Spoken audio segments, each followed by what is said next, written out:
Bersyukur kepada Tuhan karena Tuhan selalu baik buat kita. Ya, Tuhan tidak pernah tinggalkan kita, biarkan kita.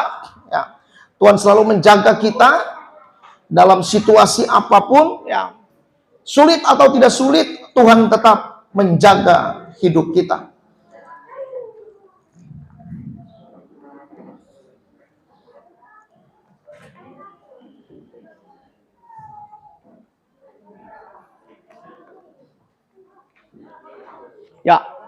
Ya, saya bersyukur kepada Tuhan karena beberapa waktu kemarin, sekitar hampir 5-6 hari, 4-5 hari, ya kami bisa berjalan keluar daerah untuk beritakan Injil Kerajaan Sorga lewat traktat, ya buku-buku, bersama dengan beberapa orang, ya tim dari Gereja Sahabat Indonesia, ya ada Pak John, Saudara Valen, Juan, dan juga siapa Pak Supriyadi ya kemarin bersama-sama dalam pelayanan. Dan saya percaya apa yang kita kerjakan, ya walaupun belum lihat hasil hari ini atau besok, tapi kami percaya ada hasil yang Tuhan siapkan di kemudian hari. Ya karena Tuhan berkata, kamu beritakan sesuatu saja, nanti Tuhan yang akan bekerja. Ya. Karena Roh Kudus yang akan bekerja di balik semua yang kita kerjakan. Ya, terima kasih atas semua pelayanan. Kami singgah kemarin di Parepare juga. Ya, ketemu Pak Rizky ya di sana. Ada Hari. Tuhan itu baik karena selama perjalanan, dalam perjalanan kami mulai dari tempat kota Makassar, kemudian sampai ke Polman, dan juga kami tiba di Toraja, ke Palopo, dan akhirnya lanjut bisa tiba di Wasuponda. Nah di Wasuponda kami berjumpa dengan Gereja Sahabat Indonesia di sana. Ya, mereka juga di sana sedang untuk membangun, dan saya percaya pelayanan-pelayanan yang seperti ini mungkin kita berharap sesuatu besar terjadi, tapi Tuhanlah yang menentukan segala sesuatu. Ya, puji Tuhan, banyak hal yang Tuhan percayakan, banyak hal yang Tuhan kerjakan dalam kehidupan, dan kita bisa, ya saya juga bersyukur ya bisa jalan, kemudian beberapa kota kita lewati, beberapa kabupaten yang kita lewati untuk bisa memberitakan Injil Kerajaan Sorga. Walaupun hanya di mungkin bagian depan, tidak masuk terlalu dalam, tapi satu kali waktu kita berpikir untuk bagaimana kita di satu tempat agar supaya kita bisa fokus di kota tersebut. Nah, ini beberapa kota kita lewati ya. Ya, saya hitung-hitung ya, mulai dari Pangkep, di sini ya Pangkep, Maros, Pangkep, kemudian Baru, apalagi Parepare, kemudian Sidrap, ya, kemudian apalagi Polman, balik Toraja, Enrekang, ya, kemudian Palopo, Luwu Timur, Luwu, itu panjang tuh perjalanan. Satu kali tempuh berapa kota, ya. Nah, itu sebabnya Tuhan Yesus bilang, aku berjalan ke kota-kota, ke desa-desa, ke pedalaman-pedalaman untuk beritakan Injil Kerajaan Sorga. Nah, Tuhan Yesus dengan caranya untuk jalan kaki kita disiapkan fasilitas. Walaupun terbatas, tapi fasilitas cukup untuk kita dalam perjalanan. Itu sebabnya untuk penginjilan hari-hari ini kita semua bersyukur karena segala aktivitas kita Tuhan menyiapkan. Sebabnya Tuhan sampaikan penciptaan manusia waktu Tuhan ciptakan, disiapkan semuanya. Seluruhnya disiapkan, baru Tuhan jadikan manusia. Itu artinya mana lebih dulu? Berkat lebih dulu atau pekerjaan lebih dulu? Apa lebih dulu? Berkat lebih dahulu. Tuhan setelah berkati, baru kemudian orang melangkah. Nah itu konsepnya Tuhan begitu. Cuma kadang-kadang kita ragu saja dengan apa yang Tuhan berikan buat hidup kita. Saudara, manusia begitu ya. Kadang-kadang meragukan berkat-berkat Tuhan dalam kehidupan kita. Padahal Tuhan bilang, aku memberkati kamu, setelah itu kuberikan tugas buatmu. Ya. Setelah Tuhan berkati, baru Tuhan berikan tugas buat kita. Jadi yang bekerja untuk ladang Tuhan, percayalah, percaya. Kadang-kadang kita harus merangkap. Tapi ada waktunya di mana Tuhan memberkati setiap apa yang kita kerjakan. Kita bisa ke setiap kota makan bersama di rumah mereka. Ya, kadang-kadang cuma kita nggak enak aja tidur dengan mereka sama-sama, maksudnya tidur di tempat mereka. Prinsipnya kadang-kadang begini, kita tidak mau merepotkan mereka itu aja. Tapi sebenarnya kalau suka-suka ya. Tapi untuk merepotkan itu ya, kita datang ke orang, dia sudah siapkan makan, siapkan tempat tidur, siapkan semua kita. Ya, jadi dalam perjalanan sebenarnya kalau diberkati pasti diberkati. Tidak ada perjalanan untuk misi Tuhan kemudian tidak diberkati ya. Semua pasti diberkati. Pasti Tuhan siapkan semua yang terbaik. Saya bicara begini, orang-orang damai Tuhan akan siapkan di setiap tempat yang kita lewati. Nah, masih ada perjalanan yang panjang lagi beberapa waktu ke depan. Saya percaya Tuhan akan buat perjalanan kita semua akan berhasil dalam segala keadaan. Tapi pagi hari ini saya tidak bahas itu. Saya lihat ada satu judul hari ini yaitu tentang Kain dan Habel. Nah ini mungkin pelajaran-pelajaran ini mungkin jarang ya. Tapi hari ini saya mau bawa tentang Kain dan Habel. Ya, mari kita baca dulu firman Tuhan dalam Kejadian pasal yang keempat ayat 1 hingga ayat yang ke-7. Kejadian pasal yang keempat ayat 1 hingga ayat yang ke-7. Saya baca, saudara mari bangkit berdiri, kita hormati firman Tuhan. Sudah ada di layar ya. Sudah ada di layar ya. Mari berdiri semua. Saya baca ayat ganjil aja, saudara baca ayat yang genap ya. Kemudian manusia itu bersetubuh dengan Hawa istrinya. Dan mengandunglah perempuan itu lalu melahirkan Kain. Maka kata perempuan itu, aku telah mendapat seorang anak laki-laki dengan pertolongan Tuhan. Selanjutnya dilahirkannya Habel, adik Kain, dan Habel menjadi gembala kambing domba. Kain menjadi petani. Setelah beberapa waktu lamanya, maka Kain mempersembahkan sebagian dari hasil tanah itu kepada Tuhan sebagai korban persembahan. Habel juga mempersembahkan korban persembahan dari anak sulung kambing dombanya. Jadi lemak-lemaknya maka Tuhan meninggalkan Habel dan korban persembahannya itu. Selima. Tetapi Kain dan korban persembahannya tidak diindahkannya. Lalu hati Kain menjadi sangat panas dan mukanya muram. Firman Tuhan kepada Kain, mengapa kau panas dan mukamu muram? Apakah mukamu tidak akan berseri jika engkau berbuat baik? Tetapi jika engkau tidak berbuat baik, dosa sudah mengintip di depan pintu. Ia sangat menggoda engkau, tetapi engkau harus berpuasa atasnya. Silakan duduk. Amin. Ya, saya ketika baca beberapa ayat-ayat firman Tuhan, kemudian agak lama ya kalau merenungkan firman Tuhan itu agak lama. Karena kita harus setelah membaca, menunggu sesuatu yang Tuhan bicara, kemudian baru bisa kita beritakan. Kadang-kadang makan waktu sampai 2-3 jam. Nah 1-2-3 jam kadang-kadang ini. Untuk membaca firman mendapatkan sebuah rema agak sulit juga sebenarnya. Agak kesulitan. Kenapa? Karena kalau yang biasa-biasa ya mudah untuk diberitakan. Tapi yang untuk mendapatkan rema yang sungguhnya itu agak sulit ya. Maka firman Tuhan itu adalah sesuatu yang disebut dengan dikaji dan digali. Agak dalam. Nah hari ini kejadian di kitab Kejadian tentu bicara tentang kejadian manusia, kejadian alam semesta dan semua. Nah di Kejadian ini ada 2 orang yaitu Kain dan Habel. Nah tercatat memang hanya Kain dan Habel. Saya nggak tahu ada anak-anak yang lain atau tidak. Tapi hari ini Alkitab mencatat Adam dan Hawa punya anak 2. Adam dan Hawa punya anak 2. Yang pertama namanya Kain dan yang kedua namanya Habel. Setelah Habel mati ada yang disebut dengan yang berikut namanya Set. Jadi Kain itu artinya ya. Kain itu artinya begini, kemahiran. Mahir. Kemudian Habel itu artinya perpindahan. Jadi Kain itu mahir. Kemudian Habel perpindahan. Jadi anak ini didapat setelah mereka keluar dari Taman Eden. Nah, apakah Adam dan Hawa punya anak ada di Taman Eden? Kita nggak tahu. Tapi yang jelas Kain itu didapat. Kain dan Habel itu dilahirkan setelah mereka keluar dari Taman Eden. Ya saudara ya, sudah keluar dari Taman Eden kan baru dapat Kain dan Habel. Nah sebelum keluar dari Taman Eden keturunannya siapa? Kita nggak tahu karena Alkitab tidak membahasnya. Sehingga kita tidak perlu menyentuh sampai di sana.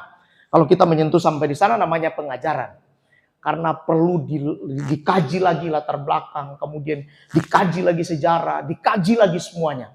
Tapi hari ini kita bahas dulu tentang dua orang ini.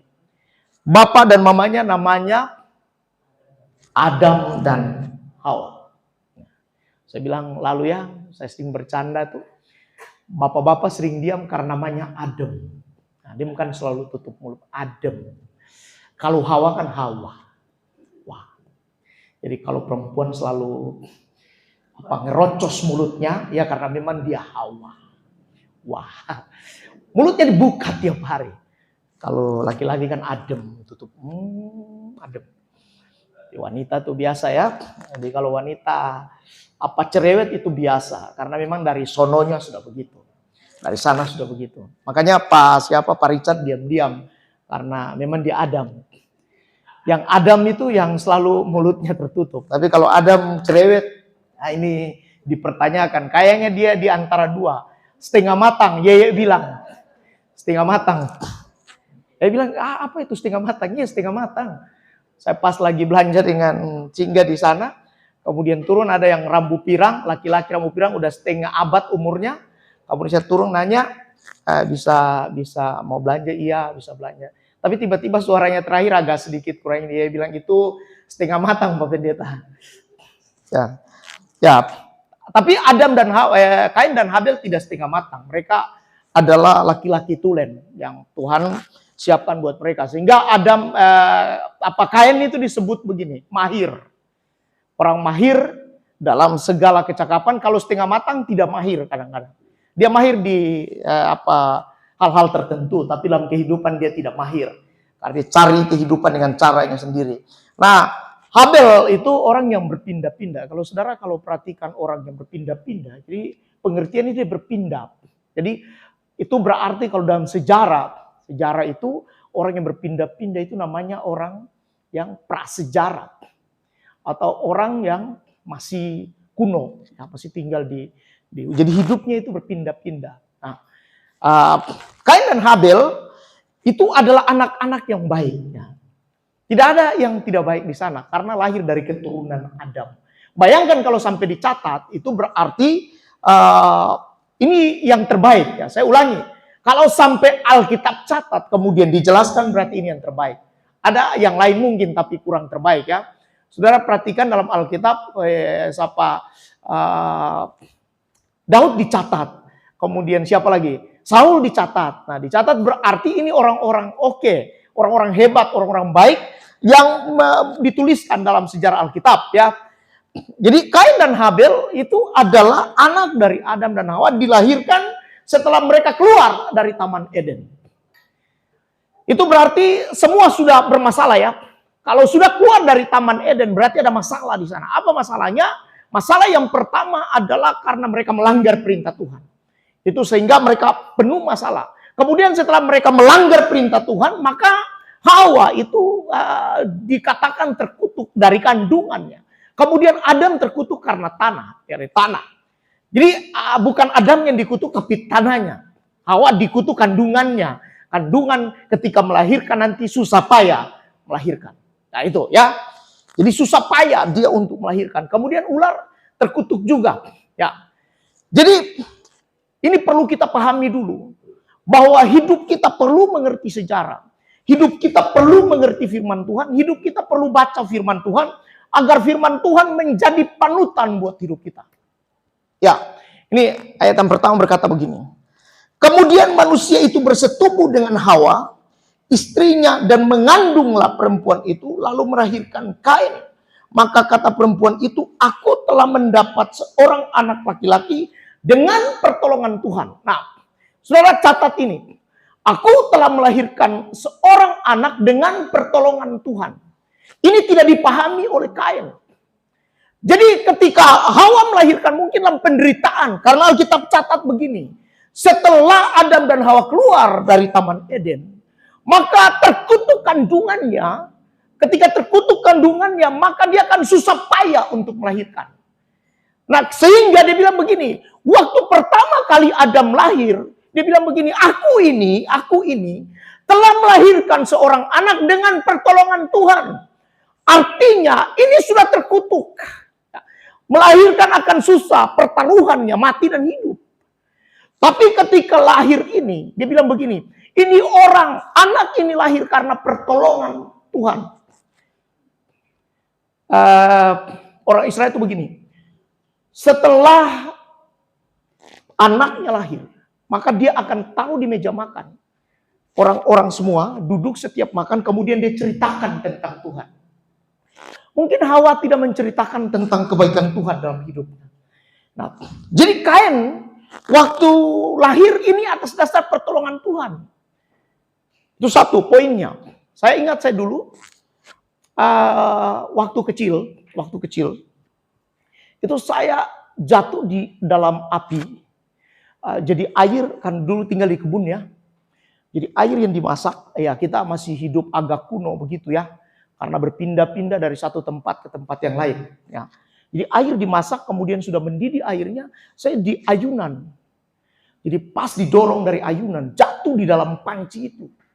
Jatuh dalam panci itu, kemudian jatuh di air itu, di api. Jadi ini cerita orang tua. Waktu dipegang muka saya itu terkelupas semuanya. Jadi waktu dipegang tercabut semua kulit-kulitnya. Ya, itu dicerita. Nah cerita itu menjadi landasan saya. Bahwa saya masih hidup sampai hari ini itu karena pertolongan Tuhan. Bayangkan masih kecil jatuh dalam api itu mati. Makanya ada bekas-bekas luka, beberapa bekas luka. Itu karena memang jatuh dalam api. Ya, jatuh dalam air. Jadi ketika cerita itu saya tahu berarti saya sadar begini. Oh iya, saya ini ada karena pertolongan Tuhan. Saya bisa hadir sampai hari ini karena pertolongan Tuhan. Nah, mengapa kita harus mengerti ini, mengerti sejarah? Saudara mungkin tidak tahu yang mungkin sudah cowok-cowok, cewek udah besar umur di bawah mungkin 30 tahun, di bawah 20 tahun. Saudara coba ingat dan tanya sejarahmu kepada ibumu, kepada orang tuamu. Coba tanya waktu kamu lahir. Coba tanya waktu kamu dididik. Ada enggak pertolongan-pertolongan Tuhan terjadi dalam hidupmu?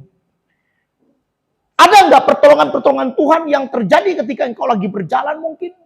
Contoh. Lagi berjalan tiba-tiba sama-sama orang tua tiba-tiba disambar tapi anaknya tetap hidup. Contoh begitu. Itu adalah sebuah cerita bahwa sesungguhnya pertolongan Tuhan terjadi buat hidup kita. Nah, pertolongan Tuhan terjadi buat Kain. Nah, kalau kita baca sejarahnya ini, ayat sebelumnya, itu tanah sudah terkutuk. Tanah terkutuk ya. Tanah terkutuk. Dan Kain itu adalah orang yang lahir karena ditolong Tuhan. Saudara coba yang lahir yang ditolong Tuhan. Saudara pikirkan kembali. Oh saya lahir ini karena kasih karunia Tuhan. Menurut ibu saya, menurut orang-orang di sekitar, dulu hampir mati saya. Tapi sekarang saya hidup itu karena pertolongan Tuhan. Ya, itu kan ada cerita-cerita begitu. Oh saya dulu waktu lahir sebenarnya prematur. Tapi saya hidup sampai hari ini. Itu kan semua karena pertolongan Tuhan. Ada orang lain yang sudah sehat 1-2 bulan, 3 bulan, 1 tahun, tapi kemudian mati. Ya. Kenapa? Karena kena diserangan sakit atau apa saja yang terjadi dalam kehidupannya. Ya. Jadi Kain dan Habel lahir itu setelah ada, jadi sudah ada kutukan dulu baru mereka berdua lahir. Kalau saya dan saudara lahir setelah ada berkat dulu kan? Nah, setelah diberkati dulu baru kita lahir toh. Nah, saudara yang hari ini anak-anak Tuhan, kadang-kadang orang tua kita sudah diberkati semuanya baru kita lahir ke dunia ini. Ya. Jadi saya mau sampaikan begini. Ketika Kain lahir, Kain dapat pertolongan dari Tuhan. Tapi Kain tidak pernah mendengar cerita itu mungkin. Sehingga ketika dalam perjalanan hidupnya, dia mulai lihat, oh ternyata hidup ini seperti ini. Nah, Kain juga tidak memahami bahwa dalam perjalanan kehidupan, Adam dan Hawa sudah berdosa. Ketika mereka berdosa, pertama kandungan berdosa. Dan yang kedua, yang berdosa gini. Ketika terjadi waktu itu, maka Tuhan mengkutuk tanah. Tanah terkutuk. Nah, sekarang tanah terkutuk. Ini kita harus pahami ya. Coba saudara kita pahami.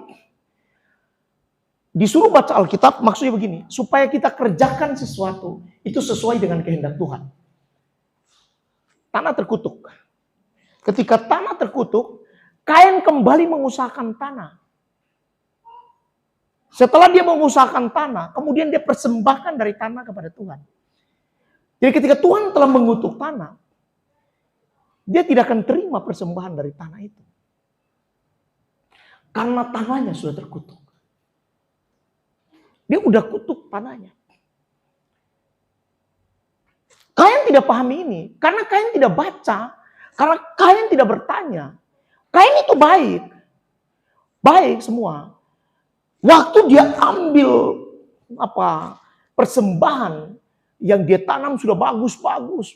Mungkin dia tanam cabai yang bagus. Mungkin dia tanam ketimun yang bagus, wortel yang bagus, atau apa saja yang bagus-bagus sudah tanam. Kemudian dia ambil hasilnya. Setelah dia ambil hasilnya, waktu dia persembahkan Tuhan gak terima. Saudara, mempersembahkan sesuatu, kemudian Tuhan tidak terima, itu sakit hatinya bukan main. Ini dia sudah buat semua. Dia bawa, Alkitab catat begini, maka Kain mengambil sebagian dari apa yang dia tanam. Berarti kalau ada 2 bagian, sebagian itu banyak.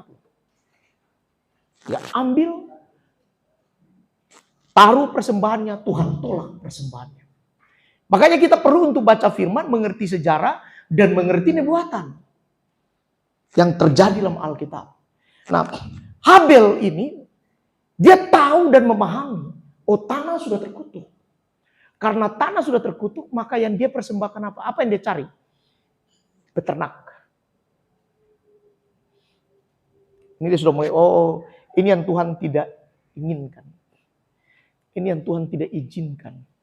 Dia ambil yang lain. Apa yang dia ambil? Binatang. Peliharaan. Dan dia mulai pelihara.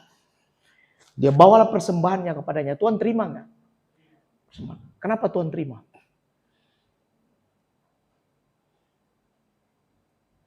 Karena setelah manusia jatuh dalam dosa, yang dibutuhkan berikut adalah penyelamatan. Penyelamatan caranya adalah dengan darah.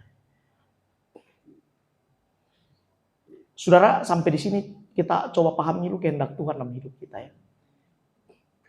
Yang Tuhan mau adalah korban. Darah.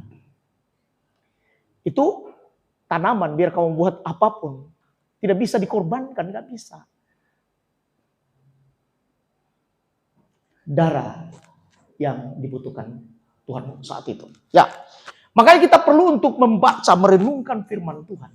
Supaya dari firman Tuhan itu akan kita tahu. Saudara yang bekerja, saudara yang berusaha, apapun itu. Kalau kita ikuti firman Tuhan, nanti tanah itu nanti diberkati Tuhan. Setelah Tuhan Yesus disalibkan, kemudian penebusan. Penebusan itu bukan hanya penebusan terhadap manusia, tapi penebusan terhadap seluruh. Seluruh yang ada di kolong langit, itu semua ditebus. Karena tanah juga sudah dikutuk Tuhan. Dan itu harus ditebus semuanya. Saya lihat juga hari-hari ini, seru ketika mengusahakan tanah, kok tidak ada berkat dari tanah itu ya. Setelah saya pelajari lagi, iya ya. Saya mengusahakan tanah, tanaman semua. Tapi tidak ada berkat dari tanah itu. Karena tanah itu harus didoakan sebenarnya. Untuk berkat muncul dari sana. Saudara lihat petani kaya ada nggak? Ada. Petani yang kaya, yang hebat ada. Ada, banyak. Banyak ya. Tidak terlalu banyak. Tidak ada konglomerat yang lahir dari petani. Ya. Orang yang mengurus tanah kadang-kadang banyak persoalannya dalam kehidupan. Orang yang mengurus tentang pertanahan itu banyak persoalannya. Ya, banyak persoalan. Nah, kenapa demikian? Ya, maka kita perlu pahami ini. Waktu si Yudas, ketika Yudas mati, ketika Yudas mengkhianati Tuhan, itu darahnya juga masuk ke dalam. Karena memang kalau kita pahami tentang kehidupan kita, apa yang harus kita jalankan ke depan, dan kita baca tentang firman Tuhan, petunjuk-petunjuk firman Tuhan untuk kita berusaha, untuk kita kerja, untuk kita apapun, maka berkat itu akan mengikuti hidup kita. Ya. Jadi Kain ini tahu bahwa apa yang terjadi terhadap keluarganya, terhadap mama dan papanya, itu terjadi begini. Hukum itu kan belum panjang waktu itu. Atau tulisan-tulisan itu belum panjang. Waktu Adam dan Hawa jatuh dalam dosa, perintah ini atau hukuman ini pasti diketahui oleh Kain. Mama dan papaku dikutuk gara-gara ini. Dia tahu. Tapi kemudian dia mulai usahakan tanah itu. Dia coba untuk berikan persembahan kepada Tuhan. Tuhan tuh gak main-main dengan hidup kita. Makanya hari ini coba mulai kita baca firman Tuhan lagi, kemudian melihat di mana yang Tuhan tidak suka dan di mana yang Tuhan suka. Ada nggak yang Tuhan tidak suka? Ada banyak. Ada nggak yang Tuhan suka? Ada banyak.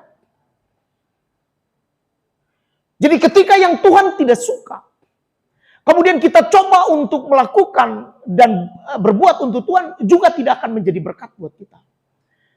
Dan juga Tuhan tidak akan menerima. Kalau seandainya yang Tuhan tidak suka, apa yang kita kerjakan, itu juga tidak akan menjadi berkat buat hidup kita. Nah, itu sebabnya hidup ini perlu dikontrol oleh firman Tuhan. Dikontrol semuanya. Saudara baca perjanjian baru, baca perjanjian lama, ada kontrol-kontrol yang bagus buat hidup kita. Supaya kita jalan menurut apa yang Tuhan inginkan di dalam firman Tuhan. Ini sampai dia bunuh Habel adiknya. Bayangkan sampai membunuh Habel adiknya. Padahal dia dilahir atas dasar pertolongan Tuhan. Saudara yang lahir atas dasar pertolongan Tuhan, saudara bersyukur kepada Tuhan. Karena kadang-kadang orang dia tidak mengerti itu, dia tidak tahu itu. Sudah yang penting saya hidup aja. Sudah saya hidup, ya berjalannya waktu ya saya begini saja. Tapi ada orang-orang yang hari ini berkata begini, Tuhan terima kasih. Saya diselamatkan oleh Tuhan. Bayangkan waktu itu kalau tidak terjadi begini, saya mungkin tidak ada hari ini. Ya, Kain dan Habel. Ini anak dua, tahu tentang sejarah ibunya dan sejarah bapaknya. Saudara dan saya tahu nggak tentang sejarah bapak dan ibumu? Tahu nggak tentang sejarah Alkitab? Paham nggak tentang Alkitab mulai dari kitab perjanjian lama, kemudian menuju kitab perjanjian baru? Tahu nggak tentang Injil, kabar baik, sukacita yang Tuhan berikan buat kita? Kita tahu nggak tentang kabar baik itu? Mengerti nggak tentang Injil? Kita pahami nggak tentang gereja? Kita pahami nggak tentang maksud Tuhan terjadi dalam hidup kita? Atau kita hanya sekedar melihat karena orang melakukannya, kemudian kita mengikutinya? Kita harus memahami semuanya. Apa itu Injil? Kita harus memahami apa itu kabar sukacita. Kita harus memahami apa tulisan-tulisan Alkitab. Kita harus memahami apa yang tersirat. Dan kita juga harus memahami apa yang tersurat. Kadang-kadang kita memahami apa yang tersurat ini. Kemudian ini menjadi landasan kita untuk berpikir. Tapi ada yang tersirat yang Tuhan berikan buat kita. Untuk kita kerjakan. Jangan sampai Injil kemudian itu terjadi buat kita atau diberitahukan buat kita hanya sekedar sebuah kebanggaan atau kesenangan kita karena kita menjadi orang Kristen. Kain senang. Saya senang, tapi ingat ketika sesuatu yang dia kerjakan karena dia tidak mengerti firman Tuhan, waktu dia kerjakan dan Tuhan tidak menerima, sakit hati dia. Mungkin sekarang kita ini kan kita nggak tahu Tuhan terima atau tidak kan, tidak tahu kan. Saudara tahu kapan yang saudara kerjakan, kemudian Tuhan terima, dan apa yang saudara kerjakan yang Tuhan tidak terima? Nggak tahu ya? Nggak tahu. Dulu orang Israel itu tahu, karena mereka sistemnya bakar persembahan. Naik, lurus apinya, itu berarti Tuhan setuju. Tuhan berkenan. Yang apinya si roh kiri kanan, Tuhan tidak berkenan. Sekarang ini kita tidak tahu. Apa yang Tuhan suka dan apa yang Tuhan tidak suka dari apa yang kita kerjakan. Kita tidak tahu ya. Sudah buat dosa juga, itu juga tidak tahu. Apakah Tuhan senang atau tidak senang kita tidak tahu. Biasa karena memang tidak ada peraturan di dalamnya. Tidak ada aturan-aturan yang mengatur semuanya itu. Sebenarnya banyak aturan-aturan dalam Alkitab yang mengaturnya hidup kita. Tapi kadang-kadang kita tidak pahami itu. Ya, Kain orang yang dilahirkan ditolong Tuhan, kata Alkitab. Itu bersyukur mamanya berkata begini, bahwa aku telah mendapat seorang anak laki-laki dengan pertolongan Tuhan. Catat ini saudara. Aku telah mendapat seorang anak laki-laki dengan pertolongan Tuhan. Jadi ketika perkataan ini keluar, maka orang yang dilahirkan ini, itu pasti karena pertolongan Tuhan. Dan kalau sejarah ini diceritakan mamanya kepadanya, kamu itu lahir dulu karena Tuhan tolong kamu. Kalau seandainya Tuhan tidak tolong kamu, mungkin kamu sudah mati dari kandungan. Tuhan yang menolong kamu. Nah ini sudah Tuhan tolong dalam kehidupan, tapi tidak mau baca dan merenungkan firman Tuhan. Adiknya yang mengerti ini. Dia ambil kambing domba, dia pelihara, pindah kiri kanan ya. Kain berpikir, kambing domba kurang bagus. Karena saya harus pindah satu tempat ke tempat yang lain. Bawa penyembalaan satu tempat ke tempat yang lain. Orang itu kalau tidak ada makanan di tempat sini, dia pindah makanan di mana, dia cari makanan di mana, kemudian dia pindah-pindah. Tapi kalau bertani kan langsung di situ. Tapi dia tidak mengerti, dalam pertanian itu tanah sudah Tuhan kutuk. Yang terkutuk harus dilepaskan dulu. Yang sudah terkutuk harus dilepaskan. Tuhan bilang begini, bahwa keturunan ke-1, ke-2, ke-3, ke-4, dan ke-5, bahkan sampai keturunan ke-7, itu kalau sudah dikutuk, Tuhan harus dilepaskan. Karena kalau tidak dilepaskan, kutuk itu akan mengikat.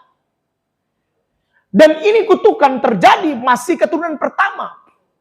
Setelah itu digunakan oleh Kain sebagai persembahan kepada Tuhan. Wow, Tuhan sudah membuat perkataan, aku mengutuk tanah gara-gara kamu, Adam. Dan sekarang anakmu itu mempersembahkan sesuatu kepadaku lewat apa yang telah kukutuk. Pasti nggak terima.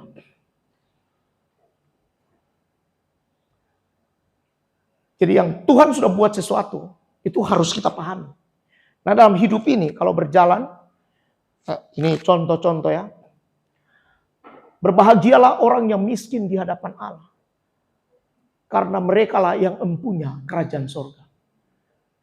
Berbahagialah orang yang suci hatinya. Karena mereka akan disebut anak-anak Allah.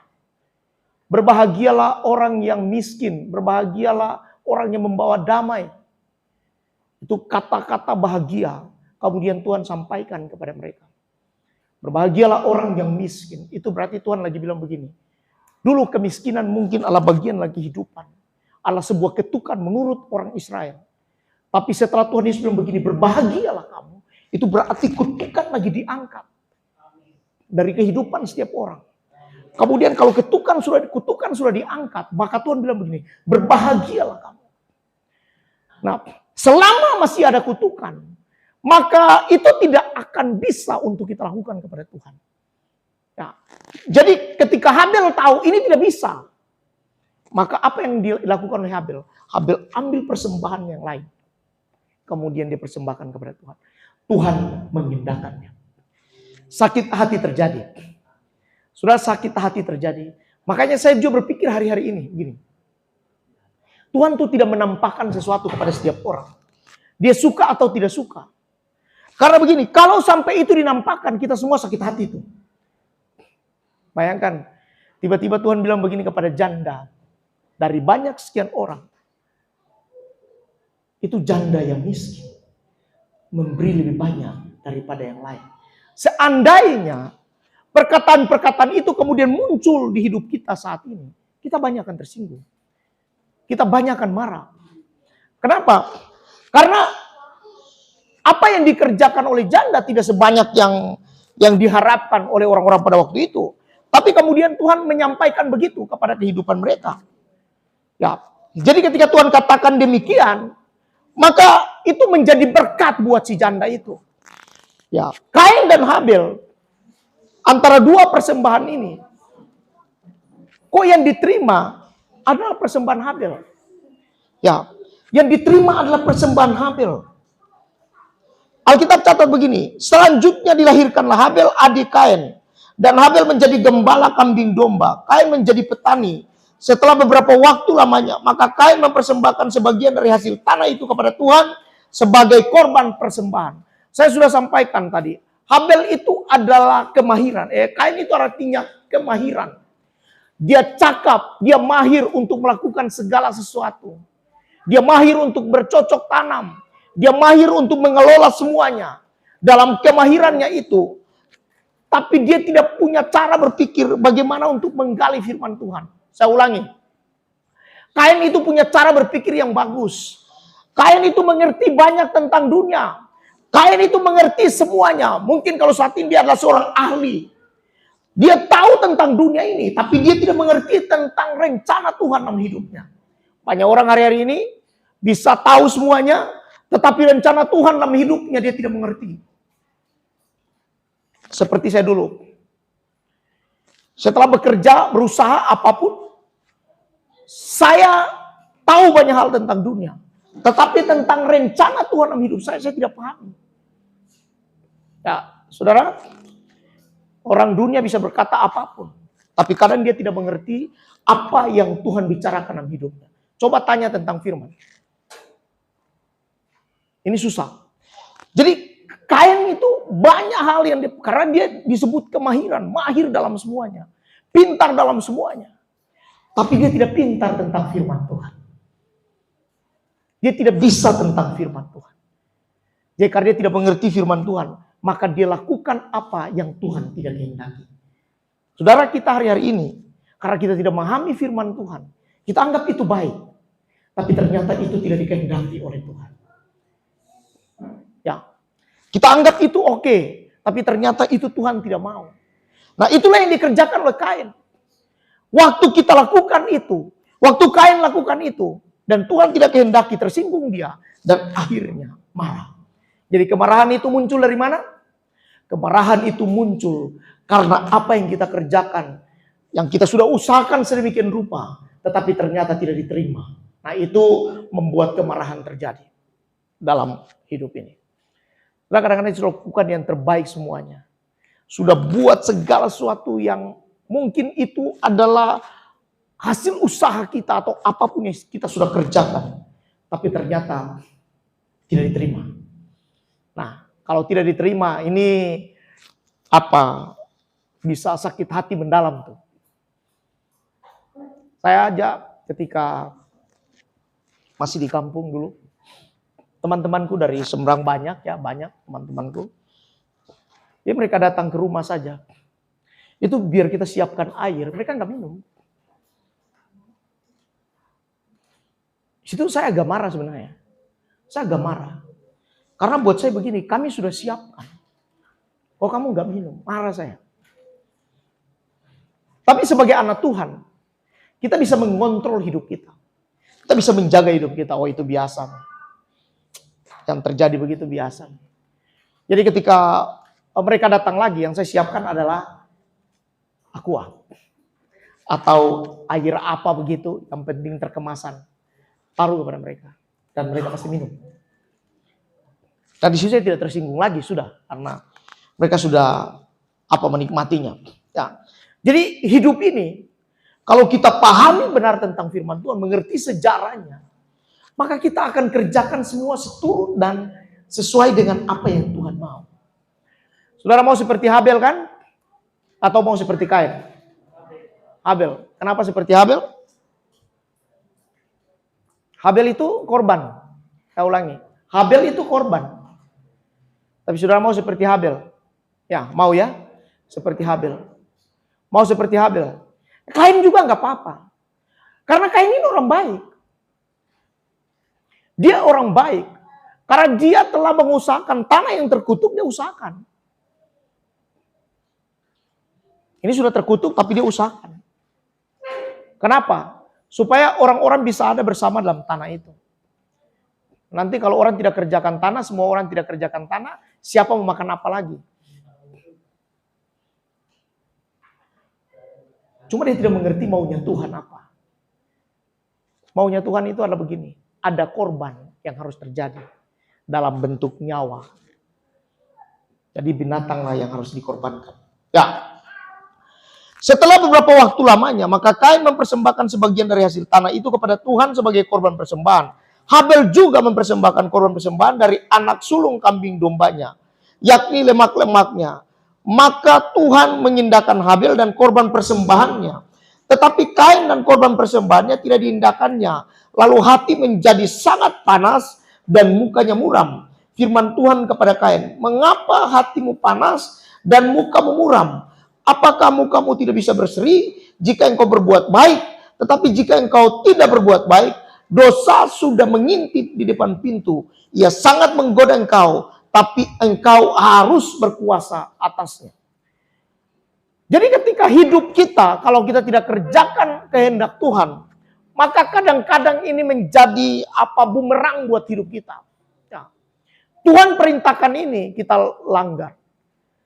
Tuhan sampaikan kamu harus jadi manusia baru, tapi kamu lewati. Tuhan sampaikan jangan mabuk-mabukan, kamu mabuk-mabukan, contoh. Tuhan sampaikan jangan buat ini, kamu buat itu. Nah, ketika kita buat semuanya itu, maka kadang-kadang sesuatu terjadi dalam hidup kita, ada singgungan. Ya. Saudara, Tuhan tidak bicara langsung buat kita. Kalau dulu kan Tuhan bicara langsung ya, Tuhan tidak senang dengan kamu. Tuhan tidak senang dengan saya. Siapa sekarang yang akan menegur kita? Coba. Siapa sekarang yang akan bicara kepada hidup kita? Kalau kita berbuat kesalahan. Saudara tahu siapa yang akan bicara kepada hidup kita kalau kita buat kesalahan? Siapa? Siapa yang akan beritahu kepada kita? Kalau di rumah, itu orang tuamu. Kalau di pekerjaan mungkin pimpinanmu. Kalau di pertemanan mungkin sahabatmu. Kalau di gereja mungkin pendeta atau siapa saja yang bisa menyampaikan tentang sebuah kesalahan kita. Ya. Karena dosa itu akan berkuasa atas hidup kita, tapi kita harus berkuasa untuk melawannya. Kalau dosa berkuasa atas hidup kita, sedikit lagi kejahatan terjadi. Ya, kejahatan terjadi, maka Tuhan akan marah dengan hidup kita. Tuhan, Alkitab catat Tuhan itu benci dosa, tapi mengasihi orang berdosa. Ya saudara, kalau Tuhan mengasihi kita, berarti dia mengasihi semua apa yang kita punya. Tuhan mengasihinya. Ya, Kain dan Habel, ini kalau dibawa ke dalam kitab perjanjian baru, dibawa kepada kehidupan zaman sekarang. Ini banyak terjadi. Ini cara hidup Kain dan Habel. Dua orang bekerja, yang satu bekerja, satu diberkati, yang satu tidak diberkati. Dulu tidak berkat tidak dihitung berdasarkan uang. Karena dulu belum punya uang ya, dulu tidak ada uang ya. Dan mereka berdua mau uangkan apa? Jadi kenapa saya sampaikan bahwa Kain itu baik? Karena memang dulu tidak ada uang. Jadi tidak ada persaingan-persaingan dalam bisnis. Ya kan? Kalau dulu baru mereka berdua, yang ada hanya kalau setelah ditanam makan. Setelah diternak makan. Kan begitu. Jadi tidak ada persaingan-persaingan apapun. Jadi mereka berdua bekerja ini bukan atas dasar persaingan sebenarnya. Tapi ini adalah hubungan mereka dengan Tuhan.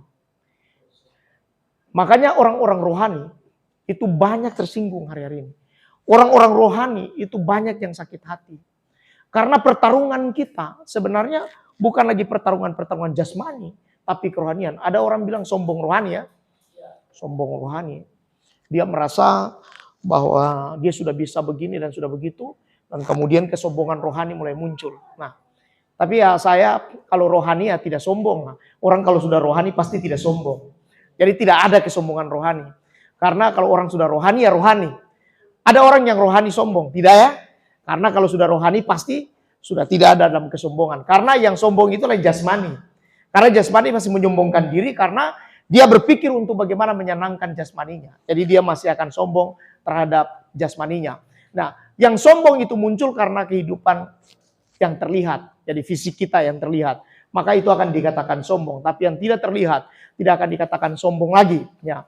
Orang yang sudah mati ya sudah, dia tidak bisa sombong lagi dalam kematiannya. Ada orang mati masih bisa sombong. Itu hanya film-film di Cina. Kalau setelah dia mati kemudian jadi gentayangan, kemudian jadi sombong. Tapi kemudian kita yang dalam Tuhan setelah mati, ya kita dipelihara oleh Tuhan dengan tenang di dalam kehidupan kita walaupun sudah mati. Maka hidup ini adalah nanti terjadi kehidupan yang sungguhnya adalah sesudah kematian. Ya. Jadi apa yang sombong dalam hidup kita? Ya jasmani kita yang sombong, mata kita yang sombong, telinga kita yang sombong, mulut kita yang sombong, mata yang sombong, ya semua yang sombong dalam hidup kita. Makanya kalau orang-orang yang dalam kehidupan kemudian dia garis alisnya, itu kesombongan alisnya. Dia garis bibirnya, itu kesombongan bibirnya.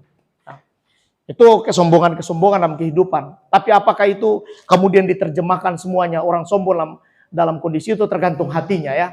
Tergantung hati. Jadi tidak usah tersinggung kalau ketika orang bilang, aduh bibirnya tebal itu gara-gara di garis apa itu, apa orang bilang sini, semengken.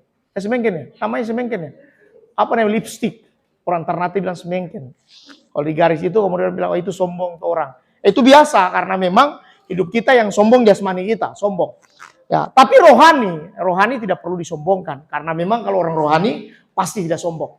Ya, saudara yang sudah rohani hari ini di sini pasti tidak ada yang sombong, ya. Tidak ada yang sombong. Ya, sombong itu Tuhan paling tidak suka. Dosa terbesar itu dosa keangkuhan. Ya, kalau sudah angkuh tidak bisa turunkan grade kita tidak bisa turun lagi kalau sudah mengalami kesalahan. Ini yang dialami oleh Kain. Ketika Kain melihat bahwa persembahannya tidak diterima oleh Tuhan. Ini bukan sesama, ya. Bukan sesama. Kalau hari ini sesama, mungkin saya masih bisa, oh iya ya kalau sesama. Tapi ini hubungan antara Kain dan Habel, hubungannya dengan Tuhan. Hubungannya dengan Tuhan. Jadi kalau hubungan dengan Tuhan, berarti bukan hubungan dengan sesama. Kain datang kepada Tuhan, Tuhan tidak terima persembahannya, Kain marah. Habel datang kepada Tuhan, Tuhan terima persembahannya, maka Habel senang. Ya begitu yang terjadi. Kalau saya di dalam kehidupan sehari-hari, kemudian saya bawa sesuatu kepada orang, kemudian dia tidak terima, ya mungkin saya merasa agak tersinggung. Dan orang lain lagi datang memberi, dan kemudian orang terima, ya mungkin dia akan merasa senang. Ya, tapi ini persoalannya dengan Tuhan. Kalau persoalan dengan Tuhan berarti kerohanian. Maka saya mulai curiga dalam kehidupan hari-hari ini. Gereja Tuhan dan kita semua. Saudara yang dulu belum bertobat sungguh-sungguh. Hidupmu kadang-kadang tidak apa-apa, ya. Tapi setelah bertobat sungguh-sungguh, hidupmu kadang-kadang kacau banyak.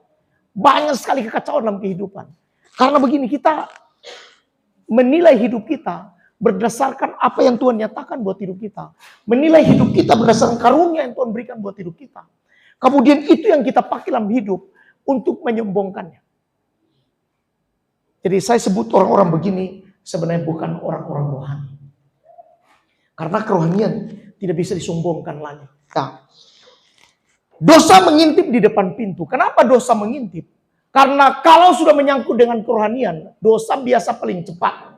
Orang bilang kalau orang dunia, orang yang ada di dunia ini, orang dunia, ya iblis tidak perlu lagi untuk datang kepadanya. Tetapi orang-orang rohani, iblis itu akan datang kepada hidupnya. Karena kalau yang jasmani sudahlah, tidak perlu datang juga tidak apa-apa, tidak perlu godain dia juga, sudah tergoda. Tapi orang-orang rohani biasanya paling cepat untuk iblis datang. Nah, iblis paling tahu ini. Setelah Adam dan Hawa jatuh dalam dosa, maka sekarang harus dihancurkan keturunannya. Karena kenapa harus dihancurkan keturunan? Pertama begini, ada perjanjian. Apa perjanjiannya? Aku akan mengadakan permusuhan antara engkau dan perempuan ini. Antara keturunannya dan keturunanmu. Keturunannya akan meremukkan kepala. Dan keturunanmu akan meremukkan tumitnya. Nah, ini ada perjanjian. Jadi kalau ada perjanjian ini, maka harus dihancurkan keturunannya. Tapi keturunan-keturunan kita hari-hari ini, kalau kita baca firman Tuhan, kita renungkan firman Tuhan, kita mengerti kehendak Tuhan, maka kita akan kalahkan iblis di setiap kehidupan kita. Amin. Ya. Jadi kalau iblis rancangkan ini buat Adam dan Hawa, kemudian dirancangkan buat Kain dan Habel, dan akhirnya Kain jatuh, Habel harus digantikan dengan Set. Nah, untuk apa? Melanjutkan keturunan. Maka kita semua ini lahir dari keturunan Set. Nah, saudara dan saya lahir dari keturunan Set, ya. Nah, Saya hidup karena keturunan Set. Dari kelahiran-kelahiran itu muncul kita semua, dan kita semua harus melakukan kehendak Tuhan. Ikuti apa maunya Tuhan. Kalau Injil diberitahukan dalam hidupmu, ada perkataan-perkataan berubahlah, bertobatlah. Itu perkataan-perkataan sorga. Berubahlah, bertobatlah. Jangan berbuat dosa lagi. Jangan melakukan dosa lagi. Tuhan bilang kepada perempuan itu, pergi dan jangan melakukan dosa lagi. Bertobatlah kamu sebab kerajaan sorga sudah dekat. Berubahlah kamu dalam hidupmu. Ikuti perintah firman Tuhan. Saudara, hari-hari ini sudah dekat. Tuhan mau datang. Tidak lama lagi waktu Tuhan sudah segera datang buat hidup kita. Jadi kita harus siap sedia dalam kehidupan ini. Tidak usah lagi ada saya lihat hari ini kerohanian itu parah sekali. Karena ternyata orang-orang rohani yang saling cekcok dalam pelayanan, dalam kehidupan. Daripada orang-orang dunia. Makanya orang bilang begini, benar ya, ketika datang ke gereja jauh lebih hancur daripada datang ke orang dunia. Saudara pikir datang ke gereja aman, ternyata di gereja itu orang punya mulut paling banyak. Singgungan orang terhadap orang lain itu paling banyak sekali. Apalagi tidak memaafkan, tidak mengampuni, di gereja paling banyak. Sudah lihat orang dunia itu mengampuninya luar biasa. Memang kalau seandainya tidak dikontrol terjadi hal-hal yang tidak diinginkan. Tetapi dalam kehidupan mereka cepat sekali untuk terjadi pengampunan. Tapi orang gereja simpang hati paling kuat. Orang gereja, orang rohani itu kecemburuan paling tinggi. Itu orang gereja. Jadi makanya Tuhan ingatkan kita sekali lagi pada kesempatan ini. Agar supaya kita kerjakan misi Tuhan. Dan kita lakukan semua dalam kehidupan. Supaya begini, kita menjadi anak-anak yang baru, yang disebut dengan Set yang baru yang Tuhan siapkan buat kita. Saudara harus jadi Set yang baru. Karena Habel sudah pergi. Habel sudah tinggalkan dunia. Dan sekarang kita adalah Set yang baru. Itu Set, generasi Set, berarti pernyataan Set, itu berarti kita adalah generasi terakhir untuk menjalankan misi Tuhan dalam kehidupan kita. Baca dan renungkan firman Tuhan, mengerti firman Tuhan, dan kerjakan dalam kehidupan. Saudara, saya percaya, saudara yang bekerja, saudara yang berbisnis, saudara yang apapun, Tuhan pasti akan berkati. Saya selama beberapa waktu ini bersyukur kepada Tuhan karena ada sedikit bisnis kecil-kecilan yang Tuhan siapkan. Saya berdoa berkali-kali, mulai dari waktu ke waktu, disepakati dalam hati, tidak disepakati dalam hati, disetujui oleh istri, tidak disetujui oleh istri. Begitu, berlanjut berkali-kali, berwaktu-waktu, dan berdoa, Tuhan apakah kami harus kerjakan ini? Dan terus waktu demi waktu. Saya bisa juga terlaksana. Setelah dilaksanakan bertanya lagi, Tuhan, apakah ini akan dilanjutkan? Ya, kalau tidak juga, sudah, kita tidak akan lanjutkan. Tapi kemudian waktu demi waktu Tuhan berkati begitu. Tuhan mulai berkati. Kenapa? Karena memang semua didasarkan atas pertanyaan. Tanya Tuhan, bisa enggak? Kalau tidak bisa, jangan. Kalau bisa, dilanjutkan. Ya, sekarang agak sedikit damai sejahtera begitu. Waktu baru pekerjaan pertama, damainya sedikit agak hilang. Tapi sekarang sudah penuh damai dan sukacita. Kenapa? Karena kita melakukan sesuatu, bertanya kepada Tuhan. Tuhan, bisa nggak ini dijalankan? Kalau tidak bisa, ya sudah. Karena saya latar belakang orang bisnis. Jadi orang bisnis itu selalu melihat peluang. Ada peluang dikerjakan. Selalu melihat peluang. Kiri kanan melihat peluang. Semuanya peluang dilihat. Tapi setelah Tuhan tetapkan sesuatu dalam hidup saya, tinggal melihat apa yang bisa dikerjakan, apa yang tidak bisa dikerjakan dalam kehidupan. Ya. Jadi hidup kita hari ini, kita adalah Set yang baru. Renungkan firman Tuhan, kemudian baca lagi, terus baca, ikuti apa kata firman Tuhan. Saya pastikan saudara akan diberkati Tuhan. Saya pastikan kalau sudah ikut firman Tuhan, maka begini, akan seperti Habel yang persembahannya naik di hadapan Tuhan. Ada bau harumnya di hadapan Tuhan. Karena Tuhan akan mencium bau harum dari setiap apa yang kita buat. Walaupun saudara tidak mandi, tapi kalau saudara datang menyembah Tuhan sungguh-sungguh, Tuhan tetap cium bau harum. Nah, kalau manusia, jangan coba-coba kalau tidak mandi. Itu pasti yang dicium bukan bau harumnya. Ya. Jadi Tuhan tetap mencium bau harum, walaupun saudara tidak mandi, tapi kalau saudara datang kepada Tuhan. Nah, Habel tidak harum di hadapan Tuhan. Karena begini, Habel hidup berpindah-pindah. Tetapi bau harum itu naik kepada Tuhan. Kain itu harum karena begini, dia mahir dalam segala keadaan. Tapi persembahannya tidak diterima di hadapan Tuhan. Kenapa? Karena Kain datang dengan hati yang tidak benar dan Habel datang dengan hati yang benar kepada Tuhan. Ingat saudara, bahwa Tuhan tidak menentukan hidup kita berdasarkan fisik kita, tetapi Tuhan menentukan hidup kita berdasarkan hati kita. Hatimu akan menentukan semuanya dalam kehidupan. Saya percaya kita di tempat ini semua punya hati yang baru, punya roh yang baru, punya pikiran yang baru untuk menyatakan kemuliaan Tuhan di setiap hidup kita. Jadilah set di zaman sekarang ini untuk melahirkan keturunan-keturunan yang terbaik ke depan. Sehingga kita akan menghadapi masa sulit sekalipun dalam kehidupan, kita akan bisa untuk menghadapinya. Kerjakanlah yang Tuhan mau, jangan kerjakan apa yang Tuhan tidak mau. Saudara, kalau kerjakan apa yang Tuhan tidak mau, saudara jungkir kepala sekalipun tidak pernah akan menerima berkatnya. Tapi kalau saudara kerjakan apa yang Tuhan mau, saudara kerjakan sedikit pun, Tuhan akan pasti berkati setiap hidup kita. Ya, saya percaya dalam pelayanan, dalam apapun yang kita perbuat, kalau kita melangkah bersama Tuhan, tentu ada perlindungan Tuhan buat hidup kita. Amin. Tuhan pasti lindungi kita, Tuhan pasti jaga kita, Tuhan pasti pelihara kita. Apapun yang kita perbuat, bisa dikatakan seperti apapun, tapi Tuhan akan jaga hidup kita. Ya, orang bilang, kalau ada Tuhan bersama dengan hidup, ada Tuhan menyertaimu, dan Tuhan berjalan dengan hidupmu, maka kau akan melihat pertolongan Tuhan tepat pada waktunya. Kata kitab Mazmur bahwa Tuhan akan datang menolong setiap orang sepersekian detik untuk Tuhan menolong setiap orang dalam kehidupannya. Amin. Ya, saudara tetap tenang, andalkan Tuhan dalam kehidupan. Ya, saya lihat kemarin Pak Rizky agak sedikit mobilnya ya tertabrak dari sini jam 10 setengah 11 ya. Dari gereja setengah 11 tiba-tiba di jalan dan ya mobilnya ya persenggolan lah ya tersenggol, tapi Tuhan menolong, Tuhan menjaga. Itu berarti lari mobilnya, malaikat Tuhan masih lebih cepat di depan daripada mobilnya. Jadi akhirnya malaikat Tuhan lebih cepat di depan. Mungkin malaikat larinya 120, mobilnya lari 100. Tapi malaikat biasa star itu dia cuma taruh paling tinggi 100. Jadi sama-sama larinya. Ya sama-sama larinya, jadi sama-sama Tuhan menolong ya. Jadi kalau orang yang mengandalkan Tuhan, Tuhan pasti menolong setiap kita. Apa yang kita kerjakan, apa yang kita buat, pasti Tuhan tolong. Kemarin perjalanan kita juga Tuhan selalu menolong. Dan akhirnya pergi dengan selamat, pulang dengan selamat ya. Walaupun gak sedikit ya Pak John ya, tiba-tiba mobil kita dorong sedikit lah, gak apa-apa. Ya, tapi Tuhan sertai dan kita bisa menikmati berkat-berkat Tuhan sampai pulang ke tempat ini dalam keadaan yang sehat. Juan sudah sehat hari ini? Tuhan sudah sehat ya.